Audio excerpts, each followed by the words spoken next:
Shalom, selamat pagi Bapak Ibu yang kekasih dalam Tuhan. Mari kita akan siapkan hati kita untuk mengikuti ibadah pagi hari ini. Sebuah pujian akan mengiringi kita untuk bersaat teduh.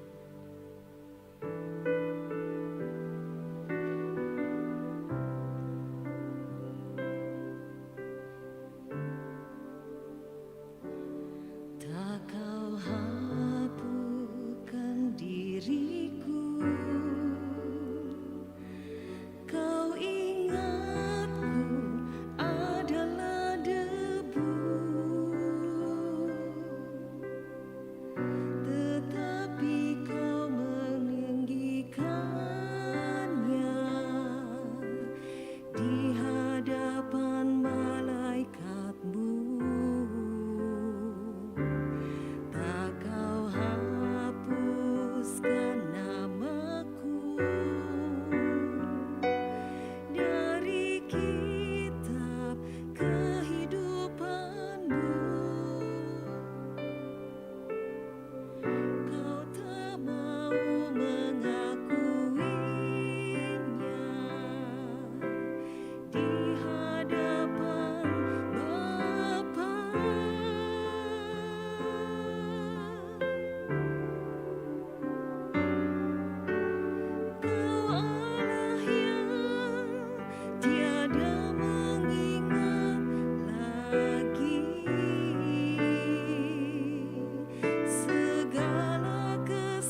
Selamat pagi Bapak Ibu Saudara-saudara sekalian, mari bersama-sama kita bangkit berdiri.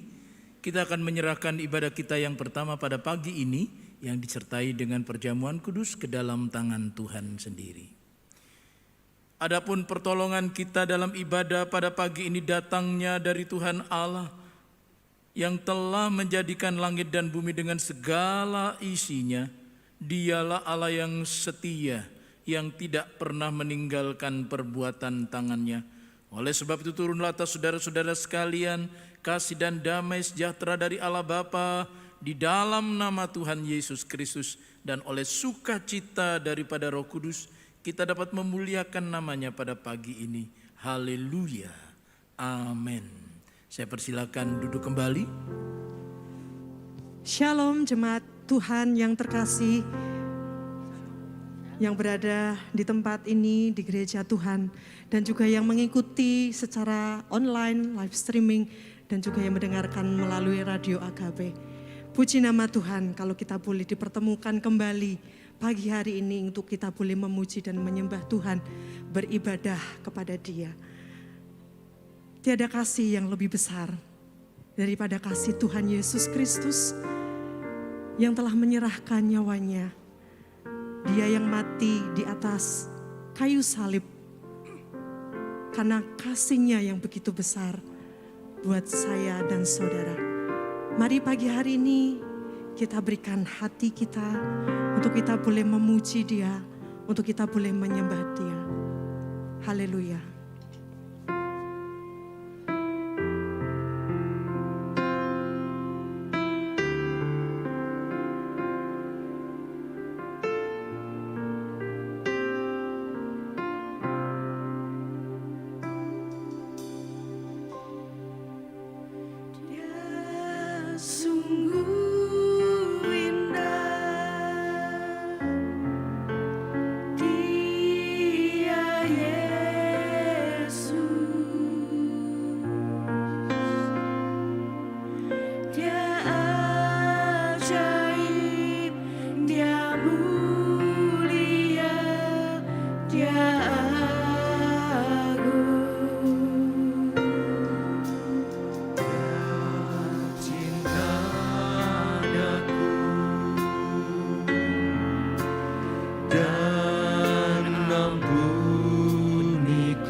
Bahkan rela berikan nyawanya untuk selamatkanku.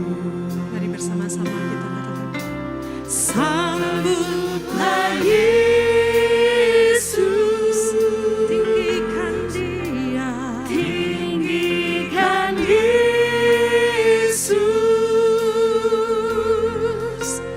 beri Dia pujian dan kuasa, Yesus Raja. Bagi yang mulia,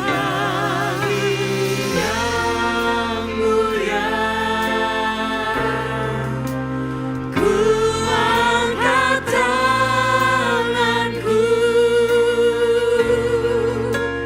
Kau ku puja, ku cinta, ku sembah, haleluya.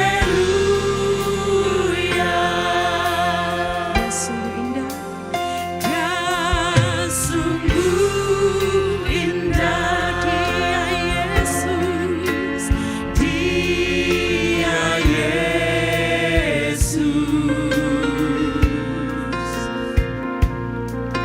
Dia Dia mulia, Dia agung, Dia cinta daku, dan ampuniku, bahkan rela berikan nyawanya untuk selamatkanku. Sambutlah Yesus,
Sambutlah Yesus, tinggikan Yesus, tinggikan beri Dia hormat, beri Dia hormat, pujian dan kuasa.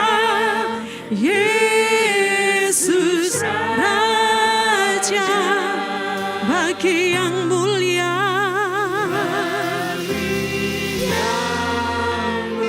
Kami angkat tangan, kami sembahmu. angkat tanganku. Kau ku puja, ku cinta, ku sembah. Haleluya.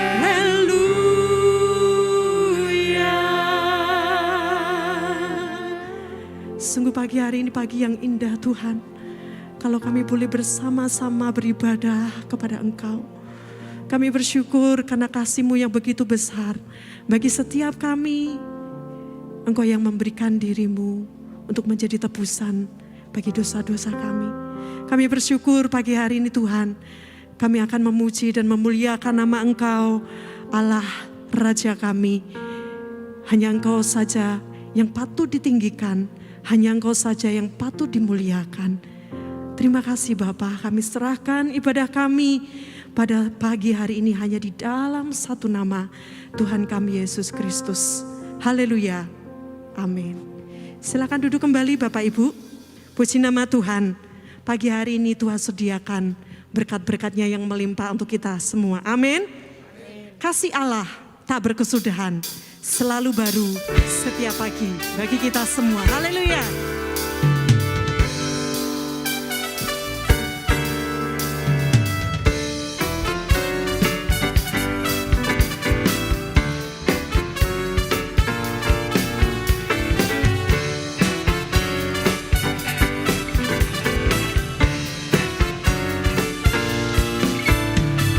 Kasih Allah tak berkesudahan, selalu baru setiap pagi. Rahmatnya pun tak pernah berakhir seumur hidupku. Oh kasih Allah tak berkesudahan, selalu baru setiap pagi. Rahmatnya pun tak pernah berakhir seumur hidupku. Dengan sukacita ku kan menari, dengan sorak-sorai memuji, ku naikkan pujian, haleluya, nyanyi bagi Dia Sang Raja, nyanyi bagi Dia Sang Raja. Kasih Allah tak berkesudahan, selalu baru setiap pagi. Rahmatnya pun tak pernah berakhir seumur hidupku. Oh kasih Allah tak berkesudahan, selalu baru setiap pagi. Rahmatnya pun tak pernah berakhir seumur hidupku. Dengan sukacita ku kan menari, dengan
kita boleh bangkit berdiri bersama, kita akan lebih lagi meninggikan Dia, sebab Tuhan sungguh baik. Mari dengan penuh sukacita kita memuji Dia.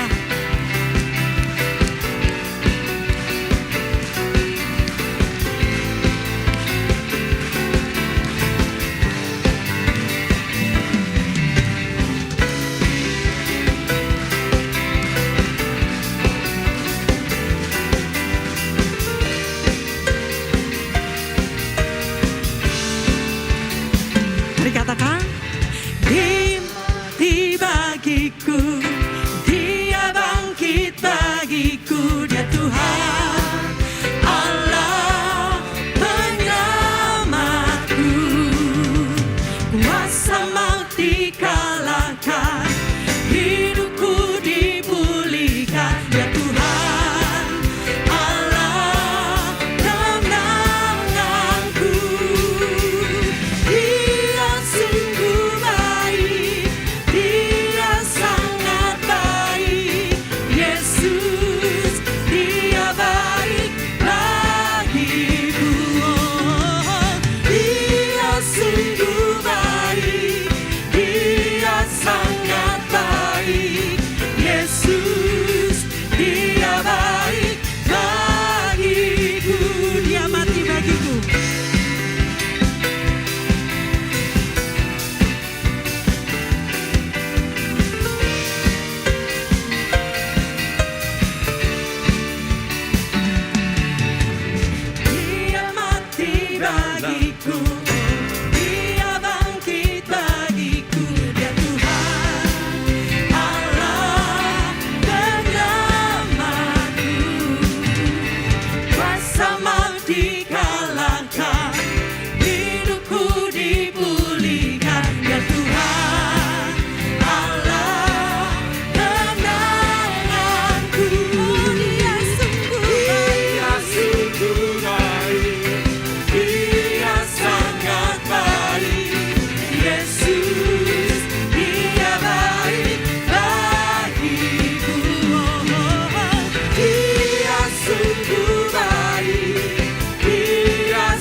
Yesus Kristus, Dia sungguh baik bagi saya dan saudara. Amin.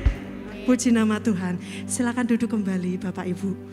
Pagi hari ini kita akan menghafalkan satu ayat dari 1 Korintus 6 ayat 17. Tetapi siapa yang mengikatkan dirinya pada Tuhan menjadi satu roh dengan Dia. 1 Korintus 6 ayat 17. Tetapi siapa yang mengikatkan dirinya pada Tuhan menjadi satu roh dengan Dia. Mari Bapak Ibu, kita akan membaca bersama-sama pagi hari ini. Hitungan ketiga, 1, 2, 3. 1 Korintus 6 ayat 17. Tetapi siapa yang mengikatkan dirinya pada Tuhan menjadi satu roh dengan Dia. Siap-siap ya Bapak Ibu, kita akan menghafalkannya ya. 1, 2, 3. 1 Korintus 6 ayat 17. Tetapi siapa yang mengikatkan dirinya pada Tuhan menjadi satu roh dengan Dia. Amin. Puji nama Tuhan. Ada beberapa pengumuman pagi hari ini yang akan saya bacakan untuk kita semua. Ibadah minggu depan tanggal 19 Februari tahun 2023 akan dilaksanakan pada pukul 6 pagi, pukul 9 pagi, dan pukul 16.30 sore. Dilaksanakan secara onsite dan online. Kiranya jemaat tetap setia untuk beribadah. Persembahan, jemaat dapat memberikan persembahan melalui kris, transfer ke rekening bank gereja, atau kotak-kotak persembahan di dalam gedung gereja dan di luar gedung gereja di bawah tangga ruang konsistori. Puji nama Tuhan. Bapak Ibu, mari kita akan siapkan persembahan syukur kita kepada Tuhan. Satu ayat firman Tuhan yang akan melandasi persembahan syukur kita pagi hari ini dari Mazmur 54 ayat 8. Dengan rela hati aku akan mempersembahkan korban kepadamu. Bersyukur sebab namamu baik ya Tuhan. Doa persembahan akan disampaikan oleh Ibu Farida Indasari. Pagi hari ini kami sungguh bersyukur kepadamu ya Bapa, karena kami tahu, kami yakin dan percaya bahwa tidak ada satupun pribadi yang mengasihi kami seperti Tuhan mengasihi kami. Kami pun bersyukur kalau di pertengahan ibadah kami diberikan kesempatan untuk memberikan persembahan kami. Tuhan, biarlah Engkau yang memampukan kami untuk memberikan dengan tulus hati dan dengan sukacita, dengan sukarela, supaya setiap persembahan yang akan kami berikan ini boleh berkenan di hadirat Tuhan.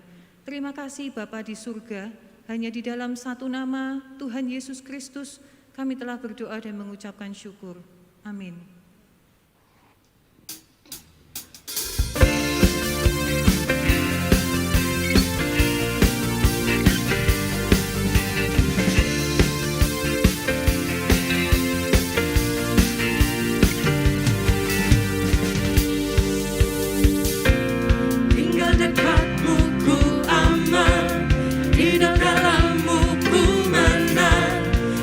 Memegang hidupku di tanganmu, Kau meneguhkan langkahku. Ku berjalan di dalam kekuatanmu, Tuhan Kau perisaiku.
Boleh bangkit bersama-sama.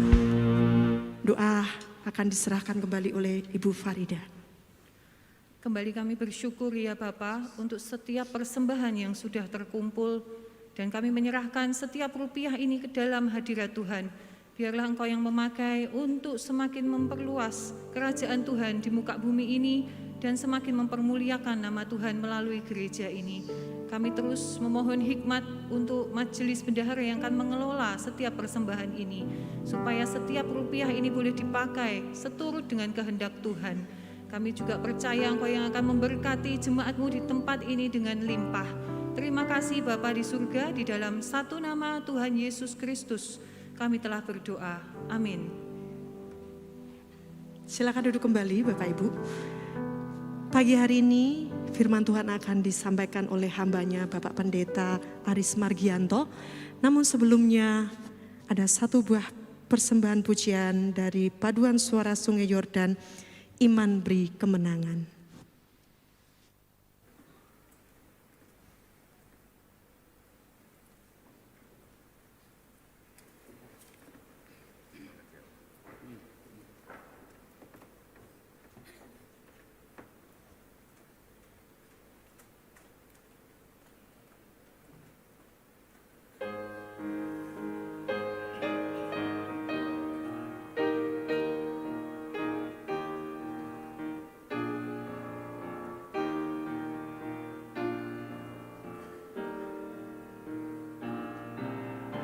Tiap orang yang percaya bahwa Yesus menebus, mereka lahir dari Allah, dari Allah.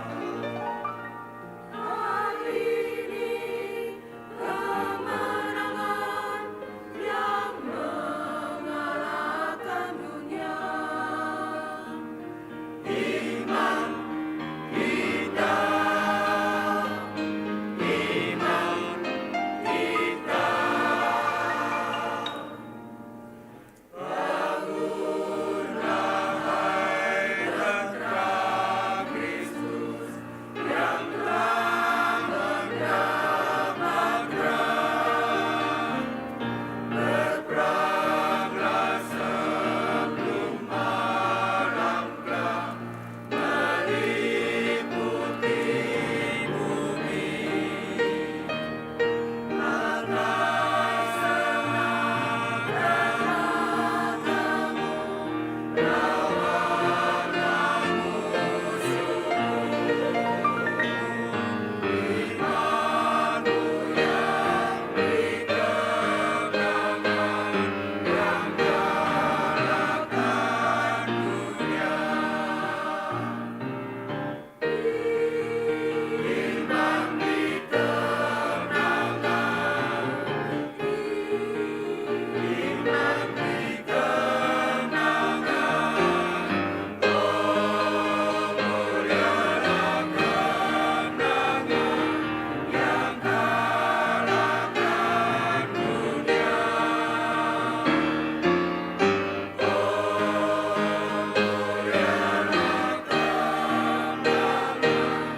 Yang kalahkan dunia.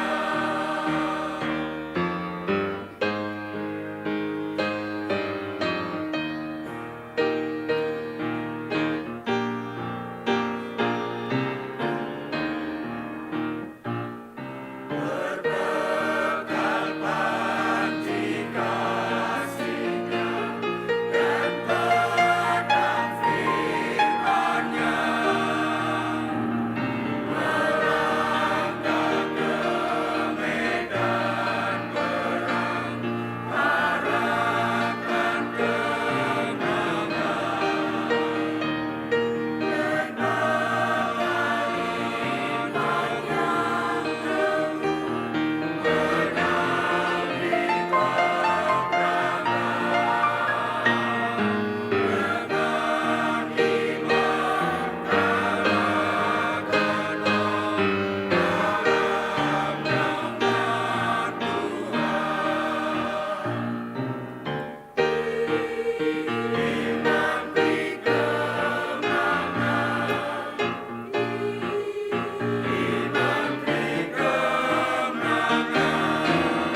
Oh, mulialah kemenangan yang kalahkan dunia.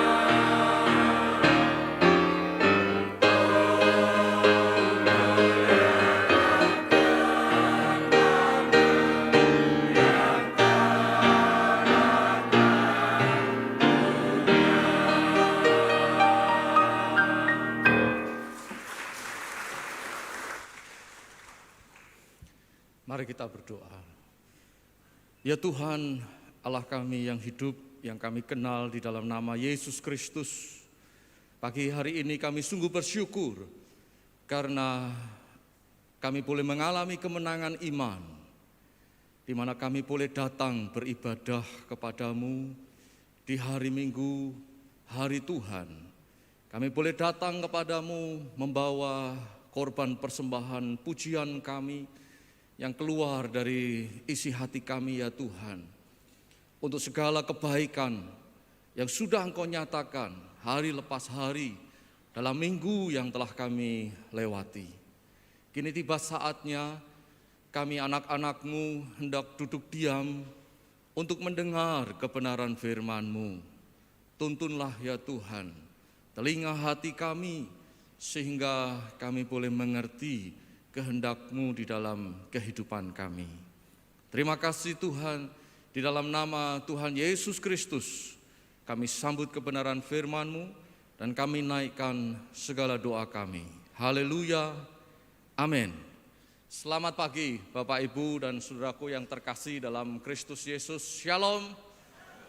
Di bulan Februari, orang bilang bulan kasih sayang, kita dikejutkan oleh satu peristiwa bencana alam yang begitu dahsyat, gempa bumi dengan kekuatan 7,8 magnitudo ya, yang mengguncang wilayah negara Turki dan Suriah. Gempa dengan kekuatan yang sangat besar itu telah menjadi bencana gempa yang sangat mematikan sehingga menelan korban jiwa. Dari data yang sempat saya ikuti terakhir sudah lebih dari 21.000 jiwa. Bapak Ibu Saudara, kita semua tentu ikut berempati dan mari terus mendoakan agar segala upaya penyelamatan dan evakuasi korban yang masih terus dikerjakan oleh semua pihak itu bisa berjalan dengan baik sehingga barangkali jika ada korban-korban yang sebenarnya masih hidup yang tertimbun itu bisa diselamatkan. Demikian juga bantuan-bantuan dari semua negara internasional termasuk negara Indonesia semuanya bisa berjalan dengan baik menjangkau para korban. Bapak Ibu Saudaraku yang saya kasih dalam Kristus, terjadinya bencana-bencana besar yang mematikan seperti yang terjadi di Turki dan Suriah ini akan selalu mengingatkan dan menyadarkan kita semua bahwa bumi tempat tinggal kita ini bukanlah Taman Eden. Sejak manusia memberontak kepada Allah, menentukan pilihan yang keliru atas hidupnya, menjauh dari Tuhan, hidup manusia menjadi terkutuk di bawah bayang-bayang kesusahan, penderitaan rasa sakit, dan juga kematian. Hidup manusia menjadi hidup yang menyedihkan. Sehingga ada sebuah lagu rohani berbahasa Jawa, barangkali Bapak Ibu tahu lagu itu ya. Mesake uripe wong donya, rino lan wengi diancam ing pati. Dulu waktu saya sekolah minggu saya dengarnya itu diancam merpati begitu ya. Sehingga waktu sekolah minggu kalau nyanyi udah keras salah lagi. Hidup manusia berada di bawah ancaman bayang-bayang kematian. Hidup manusia di dunia menjadi hidup yang menyedihkan karena harus bergumul dengan kesusahan, dengan rasa sakit, dan juga dengan kematian. Namun bagi kita orang percaya, oleh karya penebusan Kristus di atas kayu salib, kita memperoleh jalan keselamatan kepada hidup yang kekal. Sehingga kalaupun kematian di dunia ini pada saatnya pasti akan kita alami, itu bukanlah sebuah duka dan kesedihan. Karena bagi kita orang percaya, kematian hanyalah pintu masuk untuk kita boleh memasuki fase hidup yang baru, kehidupan kekal bersama Kristus dalam sukacita abadi di dalam kerajaannya. Demikian juga kalau kita masih sampai detik hari ini dikaruniai nafas hidup untuk menikmati kehidupan di dunia ini, menjalani hari-hari kehidupan kita, maka jangan kiranya kita dibuat takut dan gentar, entah dengan kesusahan, entah dengan penderitaan, rasa sakit, ataupun bayang-bayang kematian. Karena Kristus telah menanggung segala kesusahan dan rasa sakit penderitaan yang hebat di atas kayu salib itu. Dan Kristus jugalah yang akan selalu hadir di dalam kehidupan kita, anak-anaknya, kehidupan kita orang percaya, untuk turut serta di dalam menopang, menanggung, merasakan segala pergumulan dan kesusahan itu. Kristus dialah sahabat kita yang sejati, yang selalu akan hadir di dalam hari-hari kehidupan kita, supaya kita bisa berkata seperti Rasul Paulus, segala perkara dapat kutanggung di dalam Dia yang memberi kekuatan kepadaku. Filipi 4 ayat 13. Bapak Ibu Saudara, apakah karya penebusan Kristus di atas kayu salib itu hanya menjawab persoalan pergumulan kita dalam hal kesusahan, penderitaan, rasa sakit, dan kematian saja? Pagi hari ini dalam tema firman Tuhan, darah penebusan, kita akan melihat lebih jauh lagi akan kebenaran mengenai darah penebusan Kristus.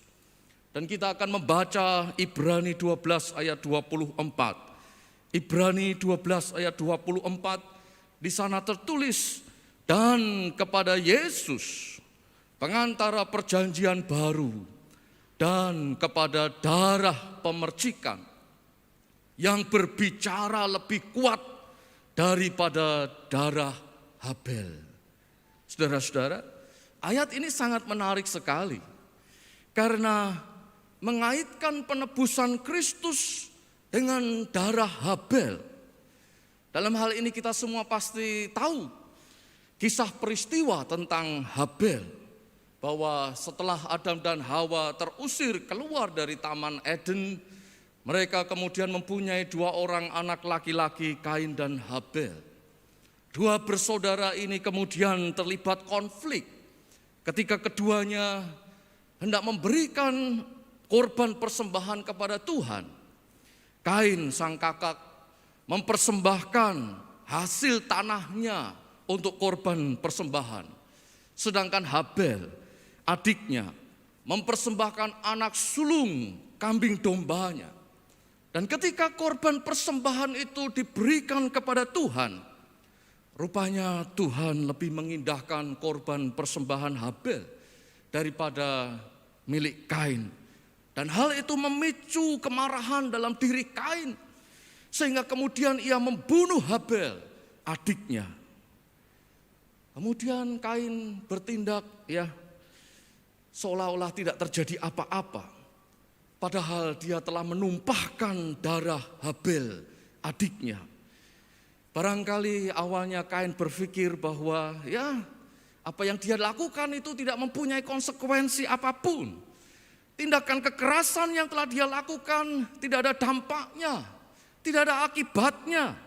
Tetapi tidak butuh waktu yang lama, tiba-tiba suara Tuhan datang dan berkata kepada Kain, "Di mana Habel adikmu itu?"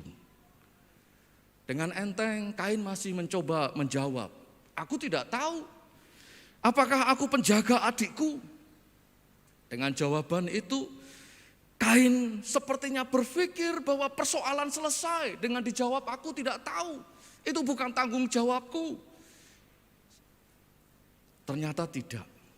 Persoalan tidak selesai. Karena suara Tuhan kembali datang kepada Kain dan berkata, "Apakah yang telah engkau perbuat ini? Darah adikmu itu berteriak kepadaku dari tanah." Bapak Ibu Saudara, di saat Kain berpikir bahwa tidak ada konsekuensi apa-apa dari tindakan kekerasan yang telah dia lakukan, ternyata darah Habel darah korban itu berteriak dan menuntut balas kepada Tuhan. Teriakannya begitu keras sehingga dari tanah bisa sampai terdengar ke telinga Tuhan di sorga. Dan Tuhan pun kemudian memberikan 2 vonis hukuman yang sangat keras kepada Kain, bahwa ia tidak akan pernah bisa mendapatkan hasil yang maksimal dari tanah yang diusahakannya. Dan yang kedua, dia harus hidup sebagai pelarian dan pengembara. Nah, yang menarik Bapak Ibu Saudara, hukuman Tuhan yang Tuhan berikan itu kemudian menanamkan benih ketakutan dalam diri Kain. Kalau kita baca Kejadian 4 ayat 13 dan 14, kata Kain kepada Tuhan, hukumanku itu lebih besar daripada yang dapat kutanggung.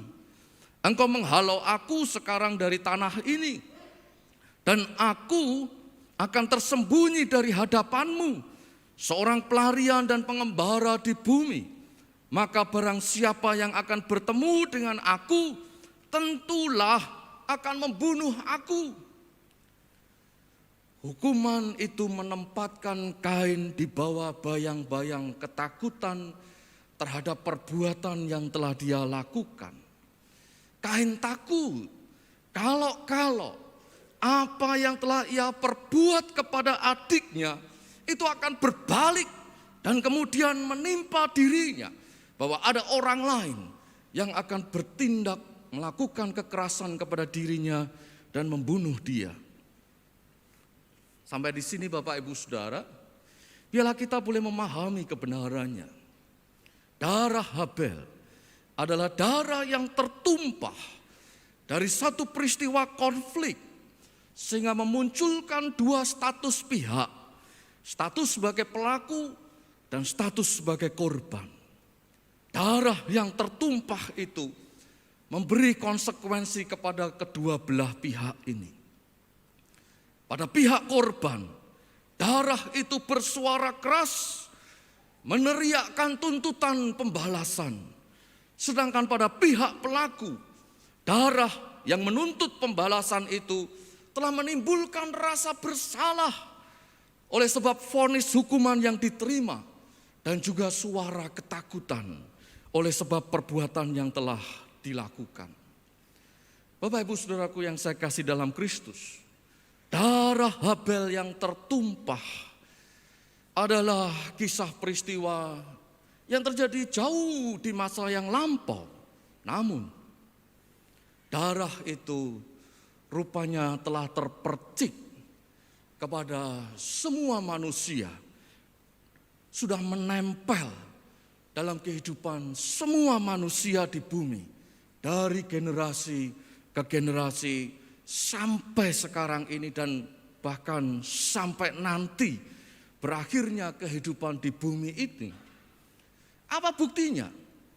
Buktinya adalah bahwa hidup manusia di atas muka bumi ini tidak akan pernah bisa lepas dari yang namanya konflik.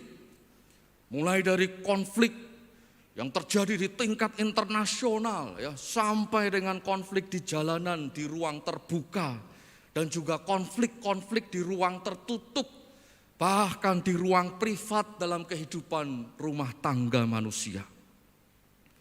Kita lihat sudah berbulan-bulan konflik antara negara Rusia dan Ukraina, yang di belakangnya ada negara-negara NATO, masih saja terus berlangsung, membuat situasi kehidupan dunia ini menjadi tidak stabil.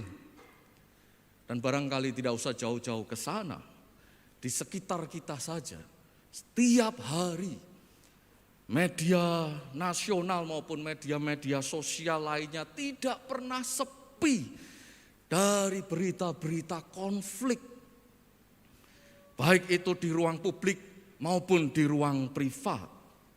Mulai dari tawuran, ya, antar anak-anak remaja, ada geng motor lah, dan masih banyak lagi. Demikian juga dengan konflik-konflik di ruang privat. dalam kehidupan berumah tangga. Dan tidak usahlah kita melihat rumah tangga tetangga, rumah tangga orang lain. Di rumah tangga kita masing-masing pun seringkali tidak luput dari yang namanya konflik. Entah dengan intensitas yang kecil, entah yang sedang, atau bahkan yang besar. Dan ketika konflik itu tidak bisa terselesaikan dengan baik, maka konflik itu berpeluang untuk menimbulkan terjadinya korban dan pelaku. Bahwa ada yang tersakiti dan ada yang menyakiti. Ada yang terluka dan ada yang melukai. Siapa menjadi korban, maka dalam benak hatinya akan timbul suara tuntutan untuk membalas. Dengan harapan pembalasan itu akan membuat impas. Kalau pertandingan sepak bola itu skornya bisa 1-1 begitu ya. Kalau suami ngomong kasar supaya skornya 1-1 ya, istri balas dengan perkataan yang kasar juga dan seterusnya. Ya. Selama pembalasan itu belum terjadi, maka suara tuntutan pembalasan itu sepertinya tidak mau diam di dalam hati kita. Orang yang menjadi korban merasa tersakiti dan terlukai. Perasaan hatinya sulit untuk menjadi tenang sebelum melihat pembalasan itu terjadi. Bagaimana dengan pelaku? Seorang pelaku biasanya berusaha untuk menunjukkan seolah tidak terjadi apa-apa, ya seperti Kain. Bahkan berusaha mengingkari perasaan bersalahnya. Seperti Kain yang bertindak bahwa seolah-olah tidak terjadi apa-apa setelah dia membunuh Habel adiknya. Tetapi suara Tuhan itu selalu akan berbicara melalui suara hati manusia. Sehingga seorang pelaku sebenarnya selalu akan dikejar oleh suara rasa bersalah di dalam hatinya. Kecuali ya, kalau pelaku itu sudah mengalami kelainan kejiwaan seperti seorang yang disebut sebagai psikopat. Sedikit pun tidak mempunyai rasa bersalah, ya seorang psikopat itu seperti itu. Tidak ada rasa bersalah meski telah melukai atau bahkan telah menghilangkan nyawa orang lain. Selain itu, seorang pelaku seringkali juga dikejar oleh suara ketakutan dalam dirinya bahwa apa yang telah ia lakukan akan berbalik menimpa dirinya sendiri.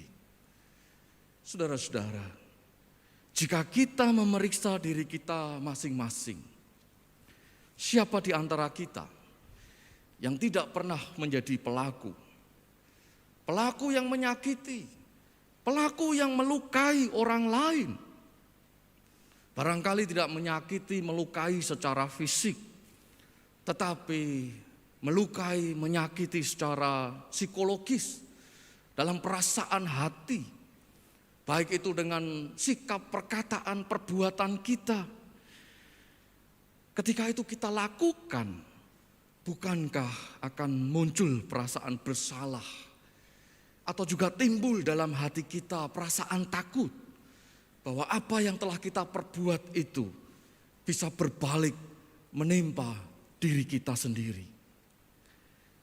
Nah, kalau ada sampai yang berkata, wah saya sih enggak Pak Aris ya, meskipun setiap kali perkataan, ya, sikap, perbuatan saya membuat orang lain tersakiti, membuat orang lain terluka, saya enggak merasa bersalah Pak. Wah, kalau itu yang terjadi ya lebih baik coba periksa ke ahli kejiwaan ya. Barangkali ada sesuatu yang salah dengan jiwa kita. Bapak Ibu Saudaraku yang terkasih dalam Kristus, hidup manusia itu telah terpercik oleh darah Habel yang tertumpah. Sehingga dalam hidupnya manusia harus menghadapi situasi-situasi konflik dan bergumul dengan perasaan tersakiti, perasaan terluka sebagai korban yang digelisahkan dengan suara tuntutan pembalasan di dalam benak hatinya. Belum tenang rasanya kalau belum bisa melakukan pembalasan. Dan juga sebaliknya, ada kalanya kita justru berada pada posisi sebagai pelaku dan kita bergumul dengan suara perasaan bersalah di dalam hati kita. Kita bergumul dengan ketakutan-ketakutan kita bahwa suatu saat apa yang telah kita perbuat itu akan berbalik dan menimpa diri kita. Saudara-saudara, itulah kenyataan betapa menyedihkannya hidup manusia. Hidup manusia sulit untuk bisa mengalami ketenangan dan perasaan damai sejahtera karena terus-menerus berada dalam siklus konflik antara pelaku dan korban. Terus-menerus digelisahkan oleh suara tuntutan pembalasan, oleh suara rasa bersalah, oleh suara ketakutan terhadap akibat perbuatan. Dalam keadaan seperti ini, tidak ada satupun manusia yang akan bisa menyelesaikannya, kecuali satu manusia sempurna yang datang dari surga, turun ke dalam dunia, yang kita kenal di dalam nama Yesus Kristus, Tuhan kita. Hanya Kristuslah yang bisa menyelesaikan persoalan ini. Kristus datang ke dalam dunia untuk menyelesaikan problem fundamental manusia melalui kematiannya di atas kayu salib. Dan di sana, di atas kayu salib itu, darah Kristus tertumpah sebagai darah penebusan bagi semua umat manusia. Dan tidak sama seperti darah Habel yang tertumpah dan bersuara keras untuk menuntut pembalasan. Darah Kristus yang tertumpah adalah darah penebusan yang menyuarakan suara pengampunan kepada Tuhan. Sebagaimana Habel telah dibunuh oleh Kain saudaranya, Kristus juga telah menjadi korban, dibunuh oleh saudara-saudaranya sendiri, yaitu orang-orang sebangsanya.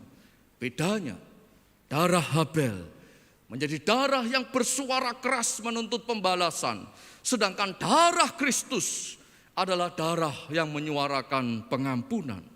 Sebagaimana di atas salib, di dalam Lukas 23 ayat 34a, Yesus berkata, "Ya Bapa, ampunilah mereka, sebab mereka tidak tahu apa yang mereka perbuat."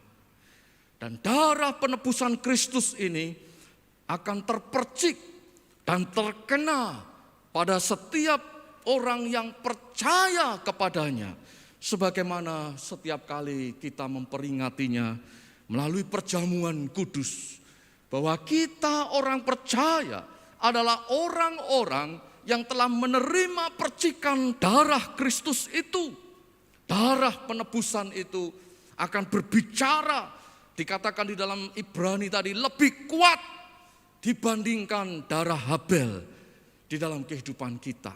Artinya, dalam hidup orang percaya, suara pengampunan itu akan berbicara lebih kuat dibandingkan suara tuntutan pembalasan. Dan sebagaimana percikan darah Habel yang berdampak double, ya, berdampak kepada korban maupun kepada pelaku, demikian juga darah Kristus.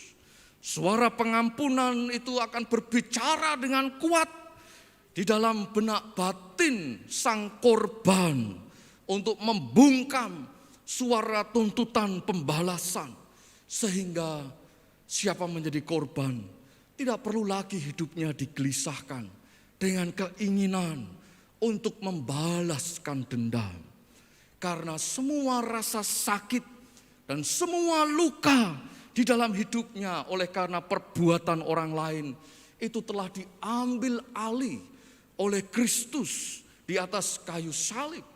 Semua rasa sakit dan luka itu telah dipindahkan kepada tubuh Kristus yang tergantung di atas kayu salib. Itu sebabnya pagi hari ini jika kita melihat bahwa diri kita telah menjadi korban, sehingga ada rasa sakit, Ada luka menganga yang begitu lebar di dalam hati kita, di dalam batin kehidupan kita. Entah itu karena perbuatan pasangan kita, anak kita, orang tua kita, tetangga kita, atau barangkali rekan-rekan sekerja, atau bahkan dari orang-orang yang tidak kita kenal.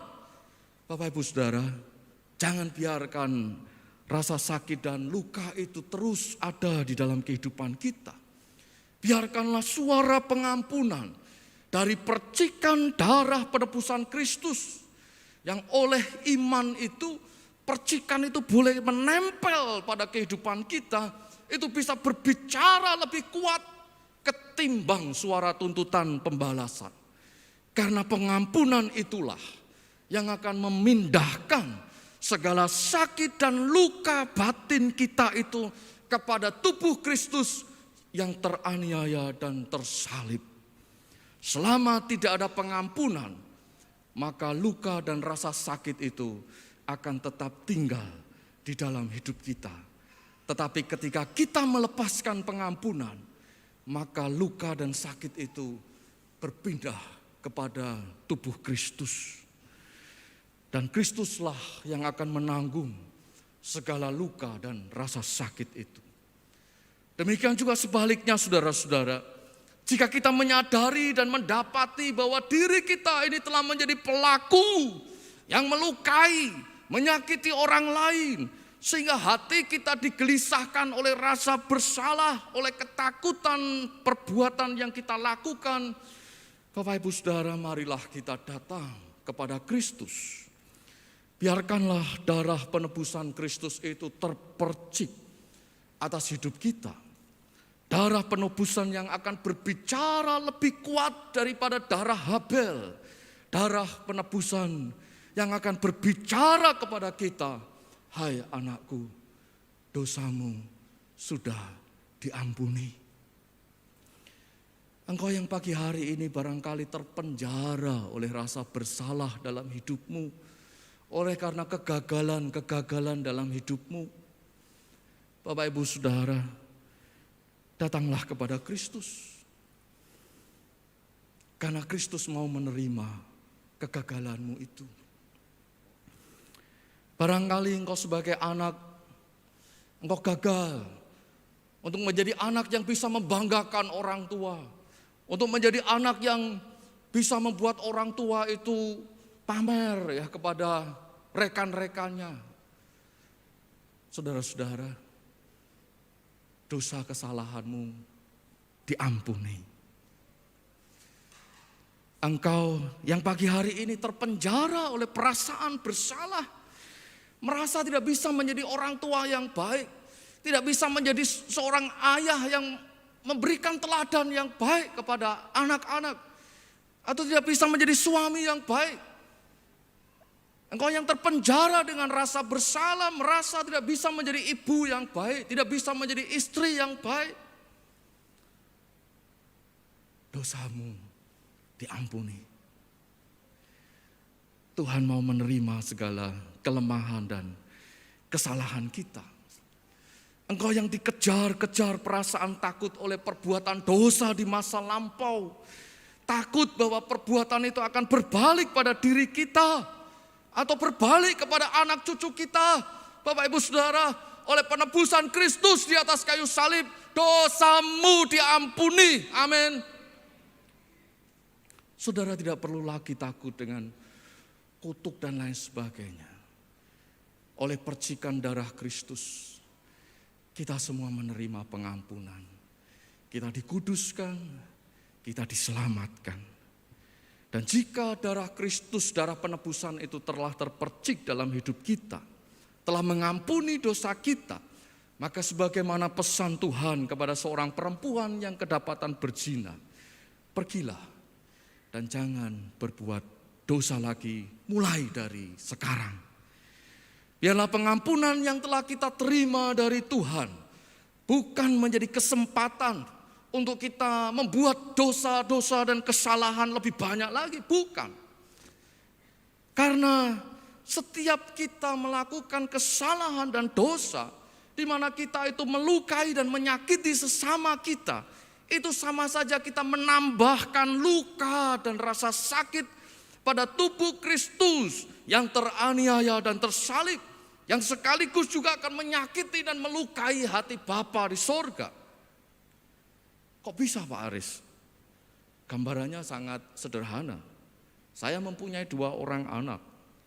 Kalau sampai anak-anak saya itu di sekolahnya misalnya melakukan tindakan kekerasan, melukai, menyakiti temannya, apakah yang terluka dan sakit itu temannya yang menjadi korban?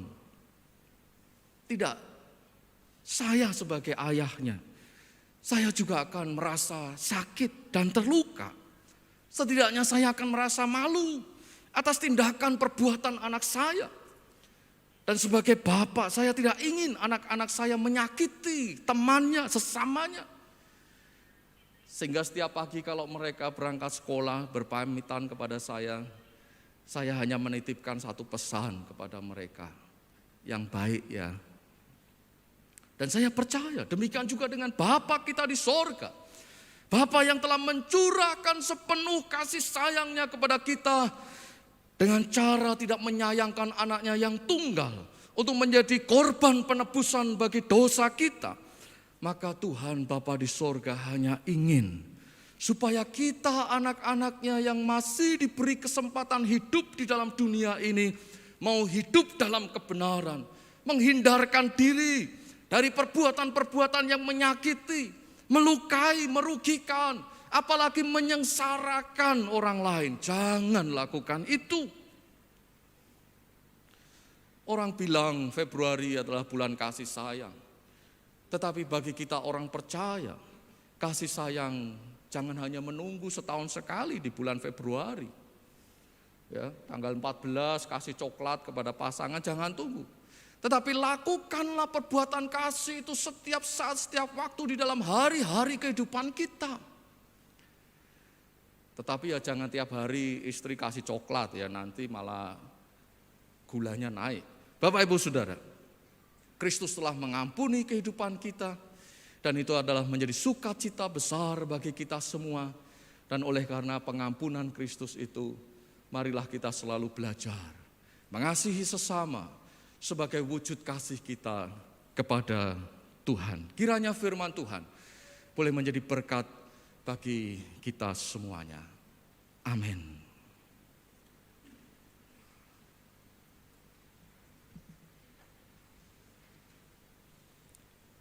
Puji nama Tuhan, saudara-saudara, firman Tuhan yang sangat baik sekali untuk kita renungkan secara dalam hidup kita. Oleh sebab korban Tuhan Yesus, darahnya yang sudah tertumpah, menyelesaikan segala pergumulan yang fundament dalam hidup kita. Pagi hari ini, entah kita datang sebagai orang-orang yang merasa luka, biarlah kita bawa diri kita melalui perjamuan kudus pagi hari ini. Biarlah kuasa Tuhan Yesus Kristus memulihkan kita. Apakah kita sebagai orang yang melukai, dengan rendah hati kita mohon pengampunan Tuhan, supaya pembaharuan dari Tuhan terjadi dalam hidup kita. Kita hidup dalam kasih yang mengalir dari salib Kalvari. Siapkan perjamuan kudus saudara-saudara pagi hari ini. Dengan penuh hormat, dengan kesungguhan hati, kita akan masuk dalam perjamuan kudus. Karena perjamuan kudus perintah langsung Tuhan Yesus Kristus bagi kita umat Tuhan. Setiap kali kita berkumpul, kita boleh mengingat akan korban Tuhan Yesus Kristus. Ketika kita makan, minum perjamuan kudus, kita dipersekutukan. Tuhan tinggal di dalam kita dan kita di dalam Tuhan. Oh besar, besar anugerahnya.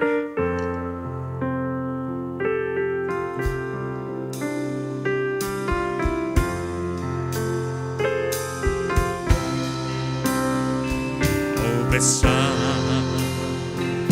besar anugerahnya, ya besar, besar kuasanya, tak terhitung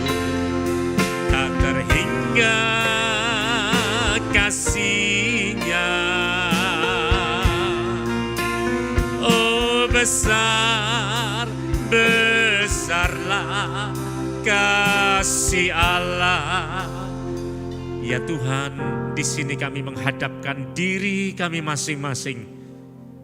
Kami tidak memandang satu dengan yang lain. Biarlah firman Tuhan itu boleh tertuju kepada setiap pribadi kami.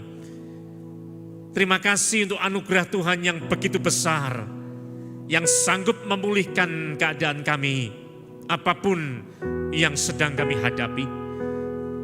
Anugerah Tuhan sanggup untuk membawa hidup kami masuk dalam rancangan Tuhan yang indah dan sempurna. Layakkan kami ya Tuhan untuk makan dan minum perjamuan kudus pada pagi hari ini. Kami mengalami kuasa Tuhan yang memperbarui hidup kami. Di dalam nama Tuhan Yesus Kristus kami berdoa. Amin. Mari kita bangkit berdiri bersama-sama. Sambil memegang roti atau hosti, kita kembali naikkan pujian salibnya selamanya mulia.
Di tangan kanan kita dan naikkan tinggi-tinggi, dan sabda firman Tuhan berkata, bukankah roti yang kita pecah-pecahkan adalah persekutuan dengan tubuh Kristus? Penuh iman percaya, mari kita makan bersama di dalam nama Tuhan Yesus Kristus.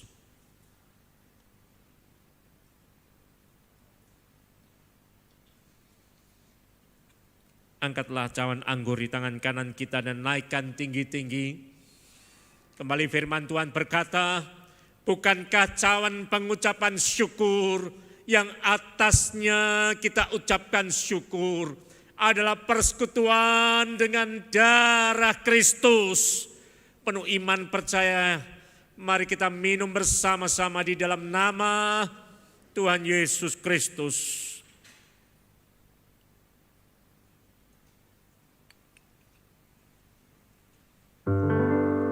Mulialah namamu Tuhan.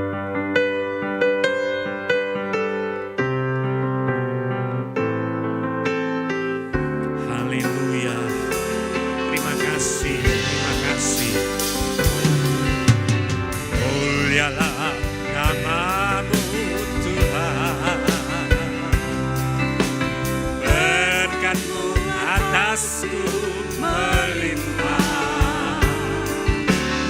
Mulialah namamu Tuhan, Kau layak terima pujian tertinggi.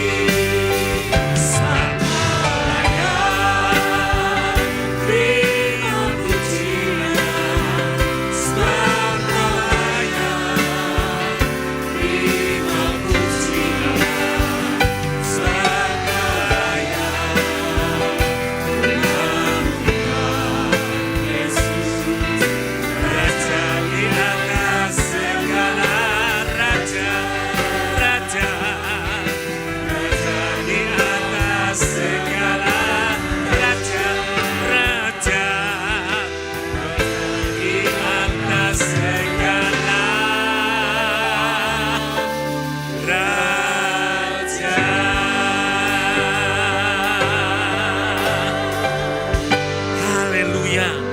Terima kasih Tuhan untuk perjamuan kudus pada pagi hari ini. Kami percaya Tuhan ada di dalam kehidupan setiap anak-anak-Mu. Kami boleh juga tinggal di dalam Tuhan. Kami diperbaharui, kami dibasuh, kami disucikan, kami dikuduskan, kami disembuhkan, kami dipulihkan. Terima kasih Bapa, pagi hari ini anugerah kekuatan yang berlimpah-limpah dari Tuhan turun kepada setiap anak-anak-Mu. Terima kasih hati-hati yang luka dibebat oleh korban Tuhan Yesus di atas kayu salib. Kami menjadi pribadi yang utuh kembali. Pribadi-pribadi yang buruk, karakter-karakter yang buruk, kami tahu dibasuh kembali pagi hari ini oleh kuasa darah Tuhan Yesus Kristus. Tuntun dan bimbing kami ya Tuhan di dalam jalan Tuhan. Ubahkan kami hari lepas hari, boleh semakin memperkenan hati Tuhan. Terima kasih Bapa. Anak-anak-Mu yang datang dengan tantangan-tantangan pergumulan, sakit penyakit, oleh bilur-bilur Tuhan Yesus pagi hari ini telah disembuhkannya. Anak-anak-Mu yang menghadapi beban-beban berat, ekonomi keluarga, pekerjaan mata pencarian, Tuhan mengangkat beban-beban di dalam nama Tuhan Yesus. Tuhan memberikan terobosan, Tuhan memberikan ide pemikiran, Tuhan membukakan jalan-jalan yang baru. Anak-anak Tuhan boleh diberkati oleh Tuhan. Terima kasih Bapa, terima kasih. Rumah tangga demi rumah tangga yang mengalami keretakan, yang mengalami ketidakharmonisan, pagi hari ini oleh kuasa Tuhan Yesus boleh dipulihkan kembali. Kami boleh berkomitmen dengan baik membangun rumah tangga di dalam anugerah Tuhan Yesus Kristus. Terima kasih Bapa. Kami memberkati setiap anak-anak-Mu yang sudah ambil bagian melayani Tuhan, baik yang tampil, nampak maupun di belakang layar. Tuhan memberkati semuanya. Memberkati hamba-Mu Bapak Pendeta Aris yang telah menabur benih firman Tuhan dalam tugas pelayanan dalam rumah tangganya. Anak-anak-Mu yang sudah beribadah pagi hari ini, kembali kami akan menerjuni hidup kami hari lepas hari dalam rumah tangga, dalam pekerjaan mata pencarian, dalam pendidikan anak-anak, di dalam aktivitas pelayanan ibadah kami, seluruh kegiatan kami. Kiranya tangan Tuhan berkenan terulur, menuntun, menyertai, menguatkan kami, memberikan kemenangan demi kemenangan. Terima kasih Bapa. Kami mengulurkan tangan kami ke atas bersama-sama. Dan saudara yang dikasihi oleh Tuhan Yesus Kristus kini, terimalah berkat Tuhan yang berlimpah ruah. Berkat yang turun dari kasih Allah Bapa, di dalam anugerah kuasa Tuhan Yesus Kristus, serta persekutuan Roh Kudus menyertai saudara semua, mulai pagi hari ini sampai Maranatha, Tuhan Yesus datang di dalam kemuliaannya. Haleluya, amin.